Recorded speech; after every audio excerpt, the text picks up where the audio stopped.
everyone, welcome back to RTS and welcome back to our 4for4 series. And today what we are going to do is going to be making 4 cards. So what we're going to do is work on using leftovers if you have any. And all of the embellishments, the washi, the border stickers, even if you had some stamps, if you had some punches, some tools, your embellishments, anything you want to play with your cards. You have permission to do that.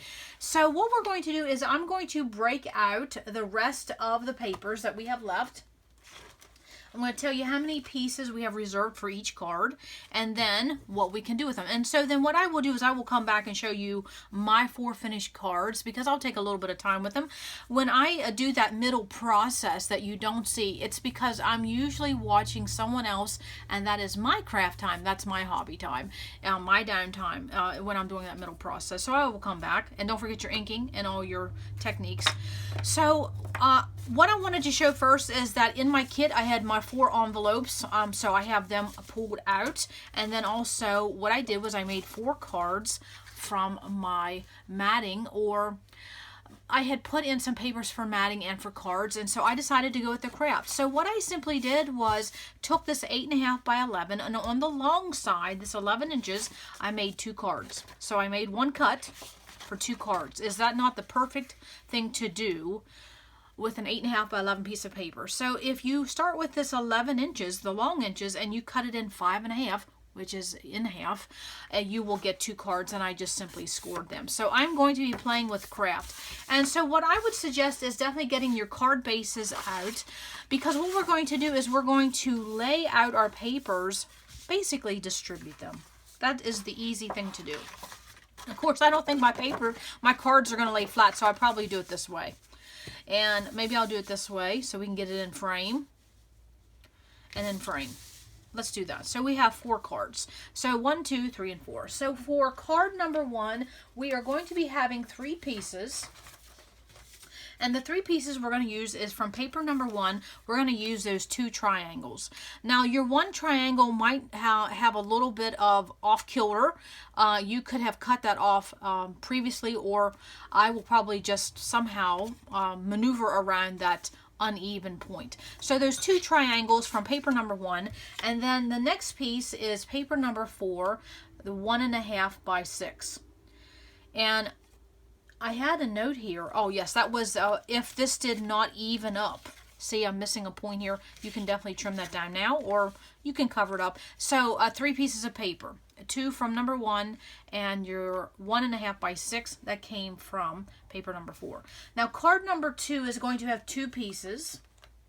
Not very difficult at all.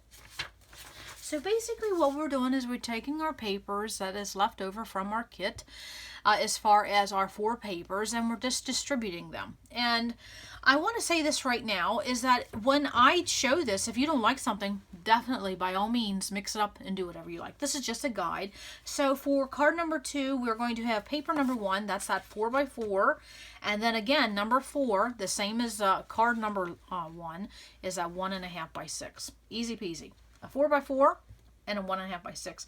Now card number 3 is going to have 2 pieces, and in order to do this, you're going to have to cut a piece of paper.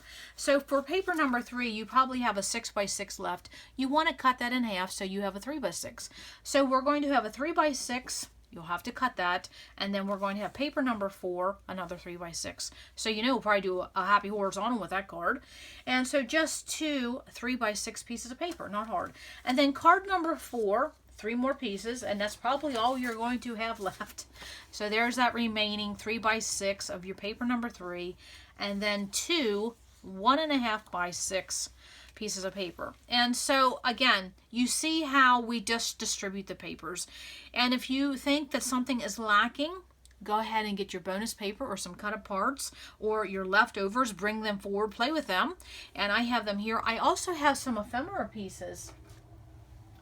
Well, I'll just show you right now. What I have is that I have some ephemera pieces left over from that old design shop, those images that I had printed, and so I will bring them forward. And then I also had these cut aparts that I could use.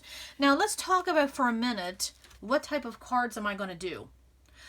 I think what I'm simply going to do is I'm going to look at my stamps and perhaps maybe stamp on a cut apart. And I will find something that's maybe generic, and then maybe I'll just duplicate it 4 times. And so then it would be, I could use it for anything. So I have something about family. Let's see what else. You are my most favorite memory. Oh my goodness, gravy, smack me sideways. I think that's probably what I'll do. Or that would be an absolutely wonderful sentiment for the inside of a card.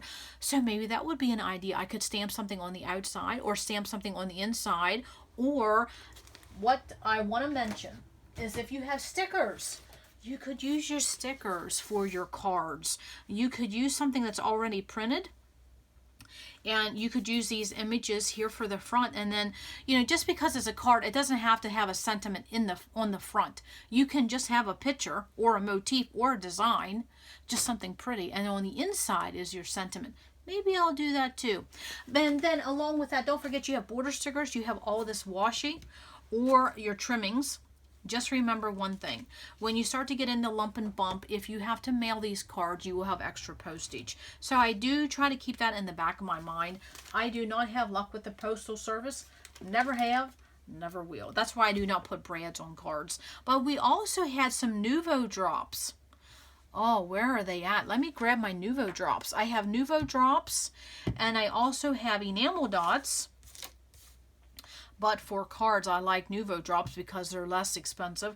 And then I also have some ink. So that could be a treatment, and this, you know, doesn't add any bulk. So those are the 4 cards. All the measurements and how we distributed these per card will be listed below. You just have to hit that show more button. So come back and I will have 4 cards and, yeah, just a little bit of play. Okay, hang on. All right, I am back with my 4 finished cards, and so let's go over. It was really fun to play with this color scheme to make 4 cards. I really had fun with it, and also I approached these cards in a different manner, so I think that was probably why I enjoyed that. But I do have to say something. I am not a card maker. I will never be a card maker. I don't really enjoy making cards. I'm a scrapbooker. Photos is my jam. That is what makes me excited. So, but I will take my supplies to make cards. So we're going to go over the cards and then how many leftovers I had. We're going to do a review of the pages and see what paper landed where, and then also to a couple comments. So let's talk about that. So this is the number 1 card using those 3 pieces of paper, and you can see that I did indeed use all 3 pieces of paper, and I just layered the 2 triangles, and I put that 1.5 by 6 down here, gave it a treatment with that edge punch. And then I did not do sentiments on my cards in the front. You'll see on the cards what I did in the middle, on the inside. So what I did was I played with my sticker sheet, and they had some stickers that was basically like little squares, and so that is what I played with for my cards as far as a card front. And so basically I just gave them a design. This could be used for any person. Maybe not a little kid, but it would be for this card would be for a variety of people, what I was trying to say. And so I just used some ephemera stickers and just some leftovers, and then I also broke out my Nouveau crystal drops in Calming Aqua, which is a little easier. Did I just say easy? No. It is definitely cheaper than using enamel dots, and so I just did 3, and I did let those dry overnight. So again, just using everything that I used in my layouts, I just did for the card. And then inside, all I simply did was stamp, "You are my most favorite memory," and then 2 more stamps. So I used 3 stamps total. So I took this stamp set here by Ali Edwards, Technique Tuesday, and I did this and this little icon and this little dot, and I just layered them in such a way, and then I put them on my Tim Holtz platform, and so then I didn't have to move them 4 times. I just did an easy stamping, and then of course some washi tape and leftovers down at the bottom. So that is my card, and of course, you know, you need to sign the back of every card. So very simple. My cards are very simple. They're basically just paper, sometimes with a little bit of stamping, sometimes with a little bit of embellishments, nothing hard. And my number 2 card had those 2 pieces of that 4x4. So right there's that 4x4 of my number 1. And then right there is that 1.5 by 6. And I did some paper tearing. So on the first one, I ran it through my edge punch. My second one, I did some paper tearing, a little bit different. And of course, I used a cut apart and I cut it down, gave it a corner rounder, used some stickers right on that book plate. And then these here are just little bits and bobs that's laying on your desk when you're playing around with paper. So I just use those bits and bobs as embellishments. And then of course, use those Nuvo crystal drops again. And inside, I did the same thing. But this time I used some of that burgundy washi and then also to one of those Simple Stories border stickers. So very simple, but I can use this for a variety of people. My card number 3 with those 2 pieces were basically number 3 and number 4, which was a 3 by 6. And so the number 3, again, I ran through the edge punch, and you see I don't have that completely glued down. I did do some inking on these. I didn't even say that. On 1, 2, 3... Yeah, I don't even think I did it on number 4, but I did do a little bit of inking. I don't even think I did this one. Maybe I'll do that. But I didn't ink all of it. I just inked the front of it. So I didn't do the inside and all that. Just a little bit of inking here and there because a little bit goes a long way with me.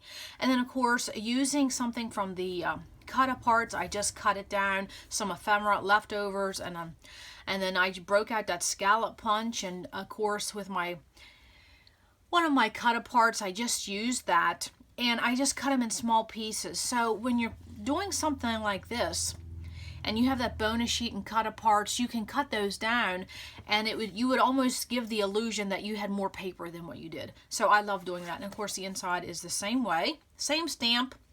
Again, that's 3 separate stamps just placed together to make basically a sentiment cluster. And burgundy paper number 3 ran through my scallop punch, and then more of that same border sticker. So that 12-inch border sticker you can get on a couple cards. Now my card number 4 with those 3 pieces, and right there's my number 3, which is that 3 by 6, and then more of that 1 by 6. And so I only basically used one of them. Again, this is a cut apart, cut down, stickers, leftovers, and then more of those enamel dots. So you can see that I put enamel dots, I should say crystal drops, Nuvo crystal drops on every card, but I only did them in a series of 3 on the front, and I just did them small. And then, of course, I just left them dry overnight. So that is a way to use Nuvo drops. And if I open it up, it's the same sentiment. And again, washi tape and then just those little strips. So right here is just a simple run of that Auburn Lane washi burgundy. Beautiful. And then these little pieces here are like a 1/4 inch. It's just a little something. And that 1/4 inch gives you those colors with just a small amount of paper. So that is how my 4 cards landed. I'll lay them here. So I got some inking on there. I did some stamping, some Nuvo drops. I'm so proud about that because I do struggle using them. And so this was just, these will just go in my card box and I'll put them under a generic tab. And in the future, I will show you my card box because I'm working on updating that and making one for my little one. So I will show that upcoming. So let's talk about the pieces I have left over, which if you look here, let me slide this down a minute. This is what I had left over from those 4 pieces of paper. That is what I had left over. So yeah, and not very much. So I really stretched those 4 pieces of paper. So that is fun. Now let's talk about a review of, let me put these in order here. Let's pick a piece of paper that we put together and then let's give a visual as to how many layouts and cards that piece of paper landed. And so I thought what I would do is I would pick my number 3, which was my burgundy paper, because I think that would show up the most. Okay, and there's my leftovers. So my number 3 was my burgundy. So here on layout number 1 is that my burgundy is down here, and then also I had a leftover little piece and I ran it there on my triangle. So it made it on layout number 1. My burgundy landed on layout number 2, right here, a nice size, and then I did it, ran it through the punch, and then that extra piece from the punch is landed right on top of that. So it landed on layout number 2. Layout number 3, it landed there again. This is a 6 by 6, that burgundy. So we're 3 for 3 here. That's good. And then it also made it onto layout number 4 with this 1 by 12 up here. Even got some stamping on that. So that is, right there is a visual to show you that that burgundy landed on all 4 layouts, and we're simply talking a 12 by 12 piece of paper. Now, not only did it make all 4 layouts, but it also made it to, let's see, it made it on to layout or card number 3 on the front and on the inside, and then also made it onto the card front on number 4 and on the inside. So it made it on 4 layouts and 2 cards, and I had this much left over. So that is a 12 by 12 piece of paper broken down. And I'm looking on the inside of these cards. So yes, 4 layouts, 2 cards, and I had this little piece left over. That is just one 12 by 12 piece of paper. So when I first started this 4 series, I am always amazed at how far paper can go. And whenever I complete something like this, I will spread everything out. And I'll say, okay, I'll pick a piece of paper. And in this case, I picked the burgundy because it was easy to see. But you could do that with all of yours. And so my paper number 1, I used that whole entire 12 by 12. My paper number 2, the entire 12 by 12. My paper number 3, I have this left over, this little sliver, that right there. And then my paper number 4, I had these little pieces right here. So, of course, I'll just put those in the trash. No sense keeping all of that. And so let's talk about a question I got. It was a very good question. And then I'm going to talk about an idea that one of my fabulous subscribers shared. So Pam had asked me a question, and I'm glad I read this right before I started to film this. Is because she had asked the question, where will I put these pages? Now, I already told you these cards will just go under my general tab in my card box. So they're ready to go. And I also, when I do that, I make sure that I put an envelope with each card, because nothing frustrates me more when I go to get a card. That's the whole purpose of doing a card ahead of time. And then I have to dig for an envelope. So I do try to put a card with an envelope.